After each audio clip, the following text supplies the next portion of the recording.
बिस्मिल्लाहिर्रहमानिर्रहीम। अस्सलामुअलैकुम। मकतब टीवी के देखने और सुनने वालों को दिल की था गहराइयों से खुशामदीद कहते हैं। दोस्तों, अक्सर लोगों की जिंदगी में इस कदर मुसीबतें होती हैं कि वो इनको सर नहीं उठाने देती। एक मुसीबत से जान छूटती नहीं कि दूसरी मुसीबत आन टपकती है। अक्सर लोग हमारे साथ अपनी परेशानियों का जिक्र करते रहते हैं और इन परेशानियों और मुसीबतों के अजाले के लिए वज़ाइफ भी पूछते रहते हैं और हम उनको वक्तन फ़वक्तन वज़ाइफ भी बताते रहते हैं। लेकिन याद रहे कि हमारे घरों में बाज़ औक़ात ऐसे काम हो रहे होते हैं जो कि हमारे लिए मुसीबत और परेशानी का सबब बनते हैं और हमें इल्म ही नहीं होता। वज़ाइफ से वक्ती तौर पर परेशानी या मुसीबत दूर होती है, लेकिन दोबारा से वही मुसीबतें फिर आ जाती हैं, जिसकी बुनियादी वजह यही होती है कि हम ऐसे कामों का इर्तिकाब कर रहे होते हैं जो कि मुसीबत लाने वाले होते हैं। और ख़ास तौर पर अगर ये काम सफ़र के महीने में किए जाएं तो पूरा साल इंसान परेशानियों में मुब्तला रहता है।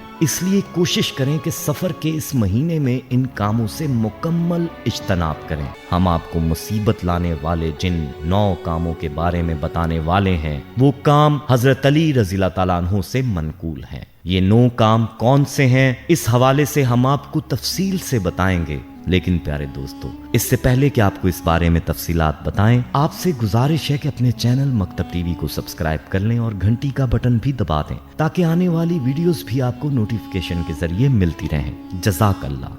दोस्तों, बढ़ते हैं आज के मौजू की जानिब और आपको बताते हैं कि अल्लाह की नाफरमानी ही असल सबब परेशानी है। अल्लाह ताला ने कुरान मजीद और हजूर सल्लल्लाहु अलैहि वसल्लम ने अहदीसे मुबारका में अमाल की हस्बे नौयत तासीरात को जैसी करनी वैसी भरनी के मिस्ताक मुख्तलिफ पहलुओं और तरीकों से बयान फरमाया है। उम्मत को बदअमलियों के बुरे नताइज से आगाह फरमाकर अमाल की इस्लाह का हुक्म दिया है। चनाचे ये मजमून कुरान करीम की 10 आयात और हजूर सल्लल्लाहु अलैहि वसल्लम की सैकड़ों अहदीस से सराहतन साबित है।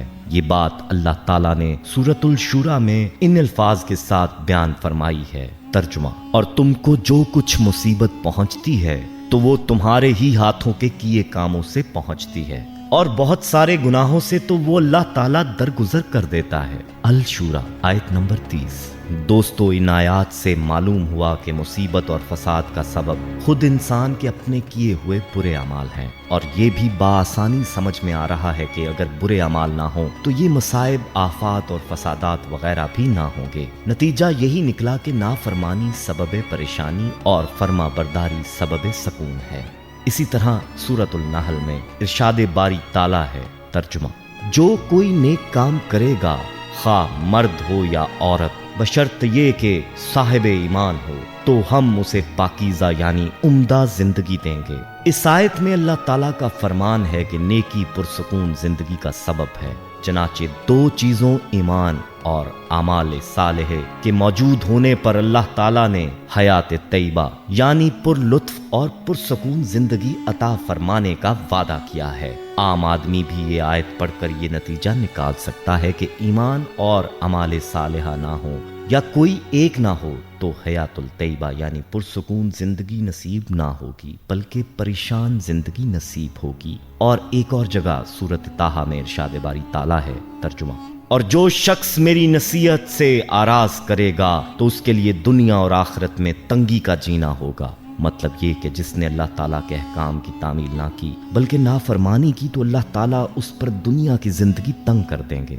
ज़ाहरी तौर पर माल व दौलत, मनसब व इज्जत मिल भी जाए तो कल्ब में सुकून ना आने देंगे, इस तौर पर कि हर वक्त दुनिया की हिर्स, तरक्की की फिक्र और कमी के अंदेशे में बेआराम रहेगा। इस आयत से भी यही साबित हुआ कि नाफरमानी सबब परेशानी और फर्मा बरदारी सबब सुकून है। याद रहे कि अल्लाह ताला ने हालात को खा अच्छे हों या बुरे इंसानी अमाल से जोड़ा है और वाबस्ता फरमाया है। चनाचे इंसान के नेक व बद आमाल की नौयत के एतबार से अहवाल मुरतब होते हैं। सेहत व मर्ज, नफ़ा व नुकसान, कामयाबी व नाकामी, खुशी व गमी, बारिश व खुश्क साली, महंगाई व अर्जानी, बदअमनी व दहशत गर्दी, वबाई इमराज, जलजला, तूफान, सैलाब वगैरह ये सब हमारे नेक व बद अमाल का ही नतीजा होते हैं। बाल्फाज दीगर इन सब अहवाल के ज़ाहरी असबाब कुछ भी हों मगर हकीकी असबाब हमारे नेको बद अमाल होते हैं। ہمیں چاہیے کہ سفر کے مہینے میں ان اعمال سے خاص طور پر بچیں جو ہم آپ کو حضرت علی رضی اللہ تعالیٰ عنہ کے فرمان کے مطابق بتانے جا رہے ہیں، اور عمومی طور پر پورا سال ان اعمال سے اجتناب کریں۔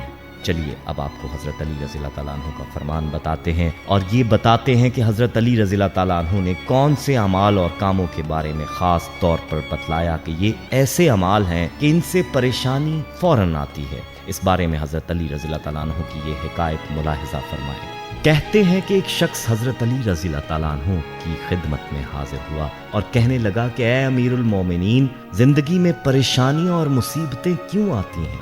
تو حضرت علی رضی اللہ تعالیٰ عنہ نے فرمایا کہ اے شخص، یاد رکھو، زندگی میں جو بھی مصیبت یا پریشانی آتی ہے وہ ان 9 کاموں کی وجہ سے آتی ہے۔ ان کاموں میں پہلا کام ہے اپنی بیٹی کو گالی دینا، دوسرا دل میں اللہ کی مخلوق کے لیے بغض رکھنا، تیسرا مہمان کو دیکھ کر تلخ رویہ کرنا، چوتھا اذان کے وقت کام میں مصروف رہنا، پانچواں ماں باپ کی عقل کو حقیر سمجھنا، چھٹا نماز کے بعد دعا نہ مانگنا، ساتواں کھڑے ہو کر پانی پینا، آٹھواں دسترخوان پر زور زور سے ہنسنا اور باتیں کرنا، اور نواں وضو کی حالت میں کفری الفاظ ادا کرنا۔ یاد رکھنا، یہ کام ایسے کام ہیں کہ جن کی وجہ سے انسان سے اللہ ناراض ہوتا ہے اور یوں اس کی زندگی میں اچانک سے پریشانیاں آنے لگتی ہیں۔ دوستو، یہ تھے وہ کام کہ جن کے بارے میں حضرت علی رضی اللہ تعالیٰ عنہ نے فرمایا کہ یہ پریشانیوں اور مصائب کا سبب بنتے ہیں۔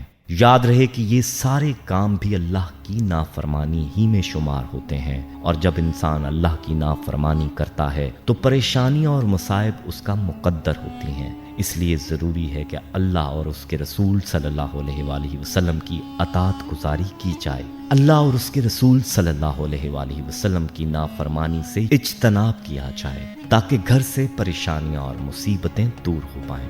اللہ سے دعا ہے کہ اللہ تعالی ہمیں اپنی نافرمانیوں سے دور رکھے اور اپنی کامل اطاعت نصیب فرمائے، آمین۔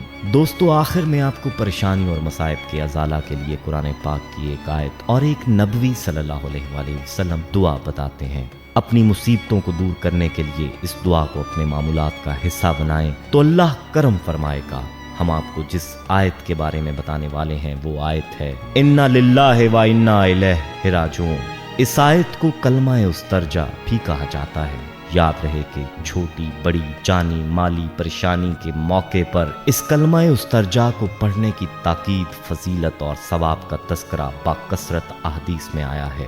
روایات سے یہ بات ثابت ہے کہ رسول کریم صلی اللہ علیہ وآلہ وسلم اس آیت کے وسیلے سے رحم و آنت طلب فرماتے تھے، اور اس کا ذکر سورہ بقرہ میں اس طرح آیا ہے۔ ترجمہ: انہیں جب کبھی کوئی مصیبت آتی تو کہتے ہیں کہ ہم تو خود اللہ تعالیٰ کی ملکیت ہیں اور ہم اس کی طرف لوٹنے والے ہیں۔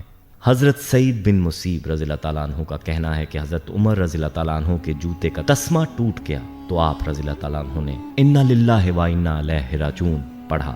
ساتھیوں نے کہا، یا امیر المومنین، کیا جوتے کا تسمہ ٹوٹنے پر بھی آپ یہ الفاظ پڑھتے ہیں؟ تو آپ نے وضاحت کی کہ مومن کو پہنچنے والی ہر ناگوار چیز مصیبت ہی ہوتی ہے۔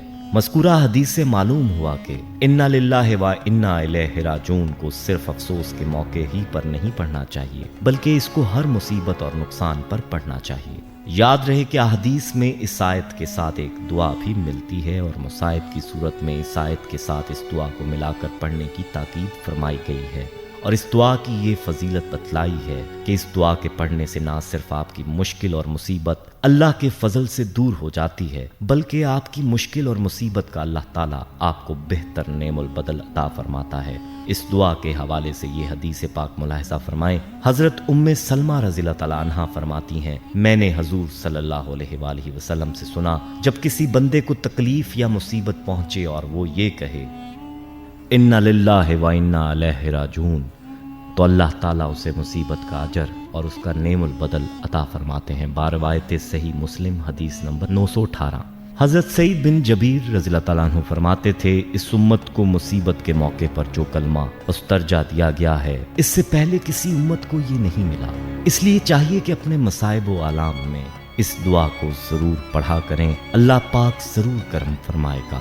वीडियो पसंद आई हो तो इसे लाइक करें, कमेंट में अपनी राय दें। फेसबुक, व्हाट्सएप और दीगर सोशल मीडिया ऐप्स पर इस वीडियो को सदका जारिया की नीयत से शेयर करें। अहबाब, आप जानते हैं हमारे यहाँ खसूसी दुआ का एहतमाम भी किया जाता है। इस दुआ में अगर आप शामिल होना चाहें तो अपना नाम कमेंट सेक्शन में ज़रूर लिखें। हमें आपके कमेंट का इंतज़ार रहेगा। अल्लाह इंतज़ार रहेगा।